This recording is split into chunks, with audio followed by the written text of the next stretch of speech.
What is that? God. Oh. So a giant desert centipede is now chasing him, and he's shooting it with an arrow. Now he's arriving at an oasis, and we can see that his body temperature went down in the bottom left-hand corner. So this game is actually asking you to manage your body temperature when you're in the desert, which is super realistic. To get some meat, those legs are great. People pay high money for those legs. He's eating Gucci right now. Wow, okay. So I've actually done multiple courses in Pakistan, and I've came into some crazy desert sandstorms that are very similar to this feel right here. And surviving a sandstorm is absolutely horrible. Most of the time you just need to hunker down in the area you're in so you don't get more lost. And this has very East Asia vibes to it, which is very cool for me, someone who survived out in East Asia. So if you're actually in a desert survival situation and a sandstorm happened, it would just be an absolute miracle to find the shelter that he found. So that was amazing that he found that. He got inside. That's exactly what you'd want to do, is just hunker down, wait out the storm until it's clear again, and you can get outside and start collecting resources. So that was very realistic right there. So in a survival situation, you know, the first tool that you want to use if you're starting with nothing, just your hands, would probably be a sharp cutting edge. So it looks like that's exactly what this guy did, is he grabbed a rock, you know, he broke it, and he created a sharp cutting edge. And now he's chopping into that yucca, and that's what I called it actually being a yucca, because being here in the high desert in California, we actually have that exact type of tree here. So the yucca is a very pithy type of wood. You could use that to make fire. You could use that to make shelter. You could use it to create vessels and boil water in. The possibilities are endless. And now he took that sharp cutting edge, and also with the yucca, you can create cordage. And we see that he created the handle, cordage to wrap the stone, all from utilizing that yucca. Now he's coming into a palm tree. Palm tree you could use for tons of stuff too. The wood is a little bit harder than the yucca, so he could use that for different types of tools. He could use the foliage here for actually processing shoes, processing cordage, shelter building. I mean, the list goes on and on. These are great survival plants that he's collecting right now. And I love that he bundles them up, because it's exactly how you have to bundle them up to be moving along. Looks like it does start you with a vessel of some sort, like some sort of like little water bottle, sports drink water bottle type thing, which is great. So he could actually, he's coming up on a water source right now. Now he's arriving at an oasis, and we can see that his body temperature went down in the bottom left-hand corner. So this game is actually asking you to manage your body temperature when you're in the desert, which is super realistic. You know, you just don't want to make too heavy of movements. You want to move slow and consistent. Watch yourself sweating. When you're sweating, you're actually dehydrating your salts. So it's super important that he moves slow and consistent, like I said. Now he's out grabbing some frogs to get some meat. Those legs are great. People pay high money for those legs. He's eating Gucci right now. Some frogs can be poisonous, but it's not the meat that is poisonous to the frog. It's actually the sweat or the mucus that comes off the frog that's poisonous. I think some frogs may even have some sort of type of venom. Regardless, poisonous snakes, poisonous frogs, all edible. So I think that in a survival situation, he's not going to be worried so much about the frog being poisonous or not. He's just going to whack it with his club. He's going to cut out that meat, and he's going to go ahead and grill it, which is super important because frogs can have parasites and things from water snails. Definitely recommend cooking the meat regardless. Ingesting a parasite could only worsen your survival situation. I had a very similar experience in Africa where I caught Belargia because I was eating these fish raw out of a stream because I had no way of actually processing or cooking them. And I contracted Belargia, and I was the only person in the United States of America with Belargia. Cook your meat, purify and boil your water, and you could avoid simple mistakes like that. And it looks like he's possibly going to cook some food. Again, he's dropping his body temperature by drinking water and going into the water. Okay.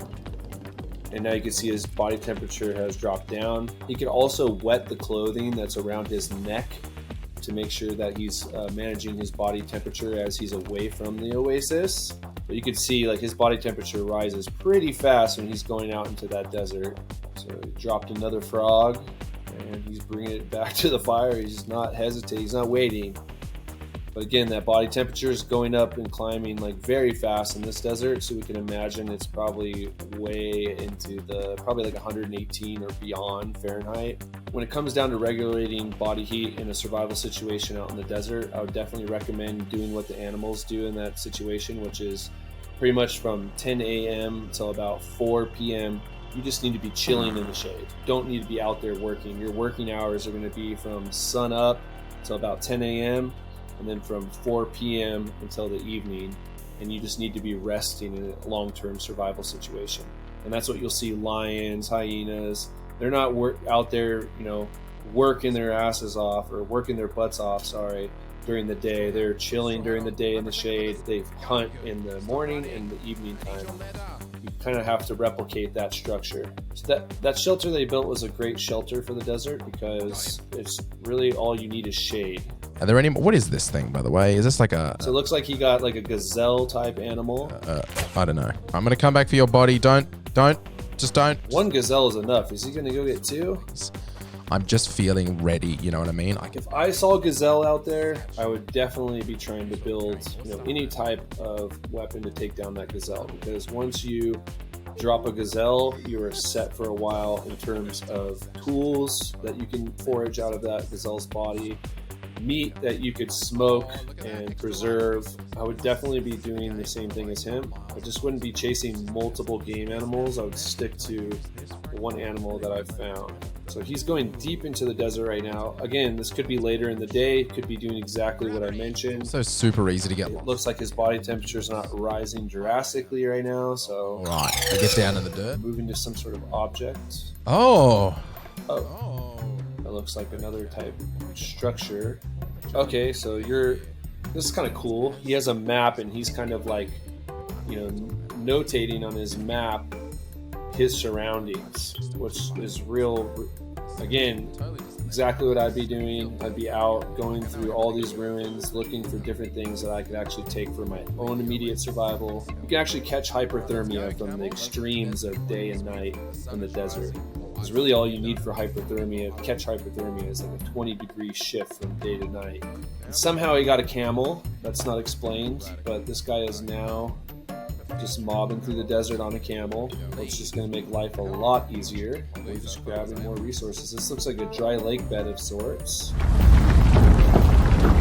Is this where the earthquake is shaking right now? What is this? Go down there? Sort of like sulfur type pit. Survival is risk over reward. You would not see me like in some sulfur pit, like just dropping down, just inhaling all that. Especially when you're just days without like proper nutrition and proper hydration. A couple just huffs of that and you're off to another world. Reminds me of this time in Africa where I had it. What is that? What the hell are you? Oh. So, like I said, risk over reward. I would not be dropping into some sulfur smoking pit and shooting at his beating heartbeat like with an arrow. Again, they said that this game was all about kind of coming to a world that felt like Earth, but that wasn't Earth. So I'm getting those vibes right now, very heavily. What is that? Oh. So a giant desert centipede is now chasing him, and he's shooting it with an arrow. The whole vibe of this dry lake bed is just like, don't go there and stay away from there. See the hit markers on him? The little red dot. What was wrong with the oasis? Like, you had gazelle, you had water, you had everything you needed, but the guy had to ride a camel into a dry lake bed, Alright, so we just finished watching the whole preview of this game. The realistic parts were, he got out there, he broke some rocks, he created a sharp cutting edge, which is humanity's first tool. It was great to see him starting from that point. He foraged a lot of useful plants like yucca and palm tree. He built a shelter. He had to manage his body heat, which is super realistic. The parts that I felt were unrealistic was leaving that oasis. He was at an oasis where there was gazelle walking by. And the reason why gazelle would be walking by is because they need the water too. Animals are going to come to that water. So he's in the perfect hunting area. You can create a hunting blind. He made that bow and arrow. He can get all the resources he needed. The water's all right there. Why go to a dry lake bed where there's some smoking sulfur pit and drop into it and mess around with the heartbeat? Unless he has to like save the world or there's some like achievement that gets unlocked. That part was very unrealistic to me. I would hang out at that oasis. I would signal for help. There's some plane going over or whatnot. And yeah, I would just camp, just camp it out at that oasis. That would be my whole survival strategy. He had everything he needed there. All right, so we just finished reacting and watching Sandstar. It's a desert survival game, super interesting. And if you want more Gamology videos, make sure you check us out on YouTube. If you want to learn everything about survival, make sure you check me out on Instagram at Mr. Chad Keel.